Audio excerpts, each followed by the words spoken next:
बातमीने आपण सुरुवात करूया। बातमी आहे नाशिकमधनं। ती बातमी नेमकी काय बघा जाणून घेऊया। क्षणाक्षणाला स्थानिक स्वराज्य निवडणुकांच्या संदर्भातला अपडेट समोर येताना दिसते। गोकुळ आणि गणेश गीते हे दोन्ही भाऊ अधिक चर्चेत आहेत। याचं कारण आहे की निवडणुकीतून माघार घेण्यास नाशिकमध्ये गीते बंधूंनी नकार दिलाय। त्यामुळे महायुतीमध्येच बंडखोरीचं चित्र निर्माण झालेलं आहे। उमेदवारी अर्ज माघारीची मुदत जवळ आलेली असताना गीते बंधू निवडणूक लढवण्यावरती ठाम आहेत। गोकुळ गीते आणि गणेश गीतेंनी निवडणूक लढवणार असल्याचं ठासून सांगितलंय। निवडणुकीत महायुतीमधीलच अपक्ष उमेदवार गोकुळ गीते आणि गणेश गीतेंचं आव्हान मोठं आहे। मात्र न्यूज 18 मराठीशी बोलताना दोन्ही बंधूंनी निवडणूक लढवण्यावर ठाम असल्याचं म्हटलंय। त्यामुळे नाशकात दराडेंविरुद्ध गीते अशी चुरस निर्माण होणार आहे आणि हे अवलंबून आहे आता या सगळ्या गणितावर। तर यानंतर मंत्री गिरीश महाजनांनी दोघांशी चर्चा करणार असल्याचं म्हटलंय। मात्र गीते बंधूंनी महाजनांशी चर्चा करूनही काही फायदा नाही, मात्र निवडणूक लढणारच असा ठाम निर्धार केला। न्यूज 18 मराठीवरती तुमचे बंधू गणेश गीते यांचीही प्रतिक्रिया ऐकली, मंत्री गिरीश महाजन यांचीही प्रतिक्रिया ऐकली। आता आपली भूमिका काय? मी निवडणूक लढणार आणि मी निवडणूक लढावी अशी मला जे या मतदारसंघातले मतदार आहेत त्या सर्वांचाच आग्रह आहे, मोठ्या प्रमाणात आहे। तुम्ही गिरीश महाजनांची प्रतिक्रिया ऐकली, ते म्हणताय माघार होईल असं म्हणताय ते। त्यांचा तेवढा अधिकार आहे, पण ही निवडणूक आता लढली पाहिजे अशी पण त्या ठिकाणी मतदारांची आणि कार्यकर्त्यांची माझ्याकडून अपेक्षा आहे आणि ती लढली पाहिजे आणि मी माझी भूमिका भाऊंना त्या ठिकाणी नक्कीच समजून सांगेल। परंतु ते तितक्याच अधिकाऱ्याने असं म्हणताय वारंवार तो की आता त्यांची उद्या माघार मी वाजेपर्यंत करून घेईन, आपल्याला त्या समजेल काय होतं ते।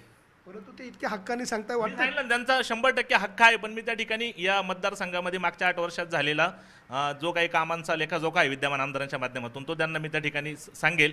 ते त्यांना प्रत्यक्ष स्थिती काय आहे ती त्यांना समजून सांगेल। त्यानंतर मग या विषयावर काय उद्या 3 वाजेपर्यंत वाट मोकळी होते समजेल आपल्याला। म्हणजे तुम्ही आता गायब होणार? नाही, काही गरज नाही, मी कॅम्पेनिंगमध्ये आहे। मी आता पुढच्या ठिकाणी प्रचाराला जाणार, माझा फोन पण चालू असणार उद्या 3 वाजेपर्यंत। माघार घेणार नाही, माघार घेणार नाही। तुमच्या बंधूंनी माघार घेण्याची तयारी दर्शवलेली आहे, ते गिरीश महाजनांकडे आहेत।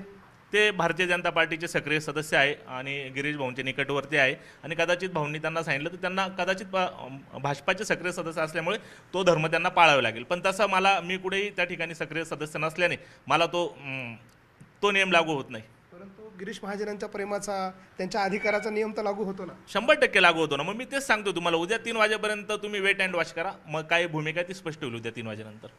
तुम्हाला छुपा पाठिंबा भाजपचा मिळतो असं? नाही, मला छुपा पाठिंबा भाजपाचा नाही। मी काय सांगितलं, या मतदारसंघातले जे मतदार आहे त्यांचा मला नक्की छुपा पाठिंबा आहे आणि मिळणार आहे। ही निवडणूक तुम्ही लढणार? हो, लढणार। आणि मी तुम्हाला फॉर्म भरला त्या दिवशी सांगितलं की बिनविरोध निवडणुका होणे लोकशाहीच्या दृष्टीने घातक आहे आणि त्या होऊन द्यायच्या नाही। तुमच्यामुळे ही निवडणूक जास्त रंगतदार झाली, जास्त आव्हानात्मक झाली आहे तिकडे शिंदेच्या सेनेला, आणि विशेषतः महायुतीला तुमची उमेदवारी अडचणीची ठरतीये। कारण तुम्ही गिरीश महाजनांच्या निकटवर्ती आहात, भाजपशी संबंधित आहात। भले तुम्ही किती नाकारत असला आता की माझा भाजपशी संबंध नाही, परंतु तुमची भाजपची घरोबा आहे ना। याचाच इनडायरेक्टली अर्थ माझ्याकडे त्या ठिकाणी बहुमत किंवा त्या बहुमताच्या जवळ जाणारं मतदार नक्कीच माझ्या पाठीशी आहे। त्यामुळे निवडणूक आव्हानात्मक होते। हे कोणतं मताधिक्य आहे ते ना, ते असल्याशिवाय ते मला तुम्ही त्या ठिकाणी सगळेजण त्या ठिकाणी सामंत साहेब असतील किंवा गिरीश भाऊ असतील, सगळ्यांचं त्या ठिकाणी निवडणूक माझी किंवा गणेश भाऊंची माघार घेण्यासाठी जो काही या ठिकाणी आटापिटा चाललाय तो त्यासाठी चाललेला असेल ना। तुमचा संघर्ष कोणाबरोबर आहे? जे आता विद्यमान या ठिकाणी आमदार आहे आणि जे महायुतीचे उमेदवार आहे त्यांच्यासोबत। म्हणजे भाजपने देखील वारंवार तुमच्यावर अन्याय केला, अनेकदा निवडणुकांसाठी उमेदवाऱ्या दिल्या नाही, आता हे सगळंच तुम्ही जुळून एकत्र बाहेर काढताय असा अर्थ? नाही, अजिबात नाही। भाजपाने आमच्यावर काही कुठला अन्याय केला असेल, शब्द त्यांनी भावना दिलेला आहे, पण त्या शब्दाचं ठीक आहे आता नसेल तर पुढे देतील, पण ही निवडणूक मला कंटेक्ट करायची आणि मी ती लढणार आहे। कारण असा गोल्डन चान्स परत येणार नाही। कारण मोठ्या प्रमाणावर या मतदारसंघातल्या मतदारांची विद्यमान जे आमदार आहेत त्यांच्यावर खूप मोठी नाराजी आहे। तो असंतोष आपल्या माध्यमातून त्या ठिकाणी प्रगट पण होतोय वरच्या पातळीवर। आणि मी तर आपल्या माध्यमातूनच शिंदे साहेबांना, सामंत साहेबांना विनंती करतो की अजून पण उद्याचा दिवस आहे, त्यांनी त्या ठिकाणी ते उमेदवाराला थांबव आणि माझ्यासारख्या सर्वसामान्य कार्यकर्त्याला त्या ठिकाणी महायुतीचा पुरस्कृत उमेदवार म्हणून पुढे न्यावं। त्यांनी पुरस्कृत केलं तर पुढे जाणार? हो, जाणार। अपक्ष तर मी लढतोच, पण त्यांनी त्या ठिकाणी त्यांचा जो चुकलेला उमेदवार बदलला तर मी अजून त्या ठिकाणी चांगल्या प्रतीचं काम त्यांना करून दाखवेल या मतदारसंघात। आपण बघतोय गोकुळ गीते आपल्यासोबत होते, त्यांनी गिरीश महाजनांची प्रतिक्रिया बघितली, गणेश गीते यांची देखील त्यांनी प्रतिक्रिया बघितली आणि त्यानंतर देखील ते निवडणूक लढण्यावर ठाम आहे। गिरीश महाजनांचा आपल्यावर अधिकार नक्की आहे, मात्र तरी देखील मला माझ्या मतदारांचा पाठिंबा आहे। गणेश गीते तुमच्या भेटीला आलेले आहेत। गिरीश महाजन यांचा संवाद सुरू आहे, ते वैयक्तिक संवाद साधतायत. आपण गिरीश भाऊ, गणेश गीतेंनी अशी भूमिका मांडली आहे की मी गिरीश महाजन यांच्याशी भेटणार आहे. काय तुमची भूमिका आहे?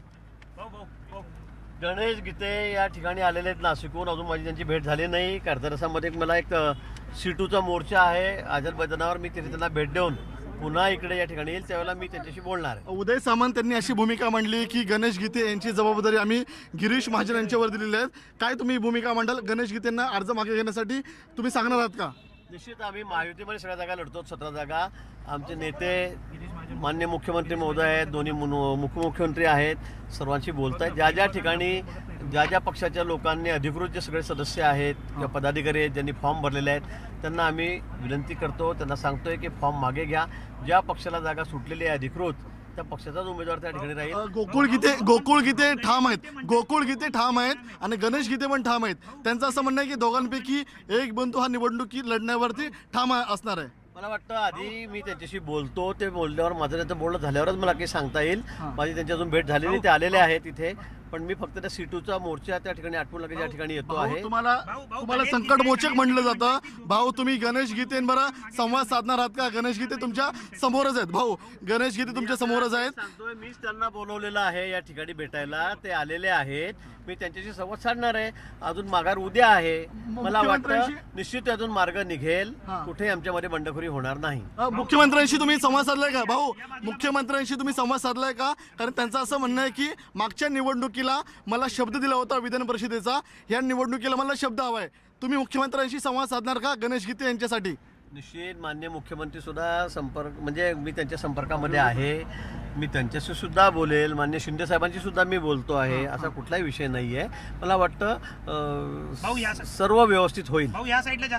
सर्व व्यवस्थित होईल.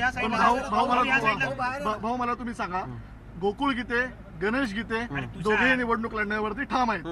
दोघेही गणेश लढण्यावर ठाम आहेत. अरे ते बोलू द्या ना, सगळेच ठाम आहे सगळ्या ठिकाणी. चर्चा झाल्यावर बोलल्यावर यातून मार्ग काढता येईल आणि निश्चित 100% मार्ग निघेल. तर आपण या ठिकाणी पाहिलं असेल तर गोकुळ गीते, गणेश गीते दोघेही निवडणूक लढण्यावरती ठाम आहेत. आपण गिरीश महाजन यांची भूमिका जाणून घेतोय. एकीकडे गोकुळ गीतेंची बंडखोरी काम आहे, तर दुसरीकडे गणेश गीते ह्यांनी देखील आपल्याला अपक्ष अर्ज भरलेला आहे. सध्या गणेश गीते आपल्याला मुंबईमध्ये आहेत. मुंबईमध्ये ते कोणाची भेट घेणार आहेत, कोणाशी संवाद साधणार आहेत, आपण थेट त्यांच्याशीच बोलणार आहोत. काय सांगाल तुम्ही अपक्ष अर्ज भरलेला आहे, उद्या अपक्ष अर्ज मागे घेण्याची शेवटचा दिवस आहे, काय सांगाल? मी आज या ठिकाणी गिरीश भाऊंना भेटणार आहे आणि शक्य झालं तर संध्याकाळी मुख्यमंत्री महोदयांना भेटणार आहे. थोड्याच वेळापूर्वी प्रदेशाध्यक्षांनी पत्रकार परिषद घेऊन सांगितलं आमचे अपक्ष विड्रॉल अर्ज मागे घेतील. प्रदेशाध्यक्षांनी तुम्हाला काय शब्द दिला आहे का, किंबहुना यापूर्वी तुम्हाला काय पक्षाकडून शब्द देण्यात आला होता का? नाही, या ठिकाणी मला 1 वर्षापूर्वीच शब्द देण्यात आला होता, या जागेवर निवडणूक तुम्हाला लढवू. मी 1 वर्षापासून त्या जागेची तयारी करतोय आणि प्रदेशाध्यक्षांचं माझं कुठलंही या बाबतीत बोलणं झालेलं नाही. उदय सामंत यांच्याकडून सांगितलं जात आहे की गणेश गीते यांच्या संदर्भातली जबाबदारी आम्ही मंत्री गिरीश महाजन यांच्याकडे दिलेली आहेत. ते त्यांच्याशी संवाद साधण्याने अर्ज मागे घेतील. तुम्ही गिरीश महाजन यांच्यासोबत काही संवाद साधलाय का? तुमचा काही संवाद होणार आहे का? नाही, मी आज संध्याकाळी गिरीश भाऊंना पण भेटणार आहे. चर्चा अंती जे काही ठरेल ते मी आपल्याला सांगेल. तर तुम्हाला काही शब्द दिलाय का? नाही, कुठलाच शब्द नाही दिलेला अजून. एकीकडे तुम्ही अपक्ष अर्ज भरलाय, दुसरीकडे गोकुळ गीते त्यांनी देखील अपक्ष अर्ज भरलाय, ते पण ठाम आहेत. नाही, दोघांपैकी एकच जण निवडणूक लढेल, त्या ठिकाणी एक जण विड्रॉल घेईल. दोघांपैकी एक जण नक्की निश्चितपणे लढणार. तुम्ही आता अपक्ष अर्ज म्हणून भरला होता. ह्या सगळ्या निवडणुकीमध्ये संजय राऊतांशी तुमचं काय बोलणं झालं होतं का? कारण त्यांनी कुठलाही माझा संबंध नव्हता त्यांच्याशी. नगरसेवक तुमच्या संपर्कामध्ये आहेत हो, का? आहे. माझ्या 350 ते 400 नगरसेवक संपर्कात आहे पूर्ण जिल्ह्यामधनं. आत्ता पण आहे. पण महायुतीने जे आव्हान केलेलं आहे की अपक्ष म्हणून तुम्ही अर्ज भरलेला आहे तो मागे घ्यावा, ते तुम्ही शब्द पाळणार आहात का महायुतीचा? नाही, अजून माझी कोणाशी चर्चाच झाली नाही, त्यामुळे मी त्यावर निर्णयच घेतलेला नाही. मागच्या वर्षी तुम्हाला शब्द देण्यात आला होता की विधान परिषदेच्या निवडणुकीसंदर्भातला तो शब्द पक्षांनी पाळला नाही. आता तुम्ही पक्षाला शब्द मागणार आहात का वेगळी तुमची भूमिका मांडणार आहात? नाही, आता पक्ष काय मला भूमिका सांगतं त्यावर मी माझा निर्णय घेईन. गिरीश महाजन यांच्यासोबत भेट झाल्यावर तुम्ही अंतिम निर्णय घ्याल? हो, 100%. ओके. तर